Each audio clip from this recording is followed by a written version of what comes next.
Habari za wakati huu, karibu tena. Ni wakati mwingine tena tunakutana hapa tuzidi kuhabarishana taarifa mbalimbali, ambapo leo taarifa kubwa ni ubalozi wa nchi mbalimbali pamoja na Umoja wa Ulaya wametoa tamko wakisisitiza serikali ya Tanzania kuachia haraka miili ya waliouawa katika matukio ya uchaguzi wa Oktoba 29 mwaka 2025, ikiwa pita siku moja tangu balozi wa Marekani nchini Tanzania walipotoa taarifa ya kwamba Marekani inatathmini upya uhusiano wake na serikali ya Tanzania, lakini pia kilali vikali vurugu zilizotokea Tanzania kuanzia Oktoba 29 na kuendelea, ambapo Watanzania waliuawa, lakini pia vikosi vya ulinzi na usalama vikitumia nguvu kubwa katika kutuliza ghasia zilizoibuka nchini Tanzania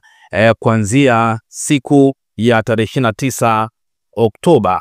Umoja wa nchi za Ulaya nchini Tanzania kwa pamoja na mataifa ya Uingereza, Canada umetoa wito kwa serikali ya Tanzania kutekeleza ahadi zake za kimataifa za kulinda haki za msingi, ikiwemo haki za kikatiba za kupata taarifa na uhuru wa kujieleza kwa Watanzania wote. Hayo yameeleza kupitia tamko la pamoja ambalo limetolewa na Umoja wa nchi za Ulaya hii leo Disemba 5, 2025, likirejelea tamko la mwakilishi mkuu wa Umoja wa Ulaya na tamko la pamoja la mawaziri wa mambo ya nje wa Canada, Norway na Uingereza ambalo lilitolewa Oktoba 31 mwaka 2025 kuhusu uchaguzi mkuu wa Oktoba 29, ambapo tamko hilo limeeleza kuwa umoja huo wa Ulaya umehuzunishwa na vifo na majeruhi mengi yaliyotokana na matukio ya uchaguzi mkuu. Katika taarifa yake, umoja huo pia umeeleza kuwa zipo taarifa za kuaminika kutoka mashirika ya kitaifa na kimataifa zimeonyesha ushahidi wa mauaji nje ya utaratibu wa kisheria, kupotea kwa watu, ukamataji wa watu kiholela, pamoja na kuwepo kwa ufichaji wa miili ya waliopoteza maisha. Hivyo umetoa wito kwa mamlaka kukabidhi miili ya marehemu kwa familia zao, kuachia huru wafungwa wote wa kisiasa na kuhakikisha wote waliokamatwa wanapata misaada ya kisheria na matibabu.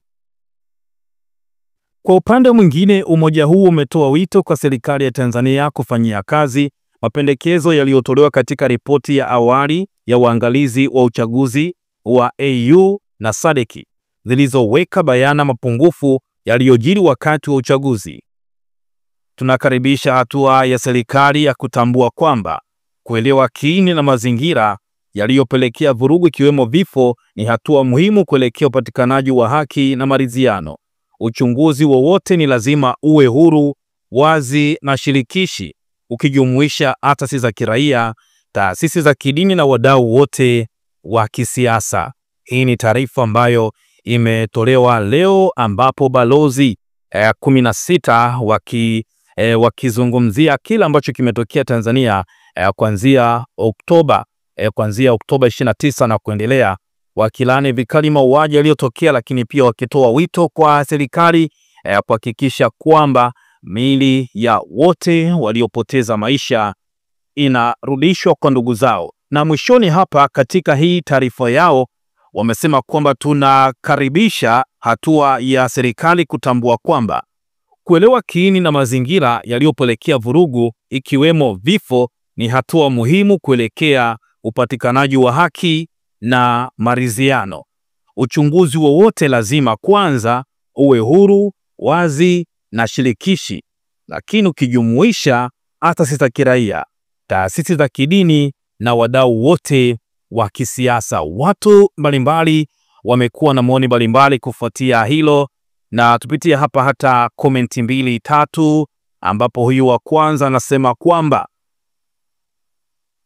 anasema kwamba hapa tulipofikia serikali yetu inatakiwa ikubali na kutaja idadi ya watu waliopoteza maisha.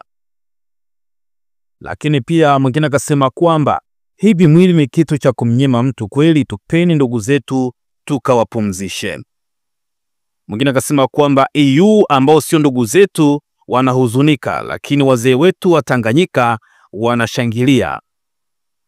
Mwingine anasema kwamba ukishaona magharibi wanaanza kukusema vibaya, ujue umeshaanza kujikomboa kama taifa.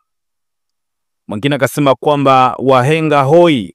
Lakini pia mwingine akasema kwamba swala la kuficha miili ya ndugu zetu bado linatupa hasira, watuachie ndugu zetu tukawapumzishe. Ni baadhi ya watu ambao wametoa maoni yao, lakini pia tuache kwako Mtanzania utoachie maoni yako, na endelea pia kutufuatilia hapa kwa taarifa mbalimbali.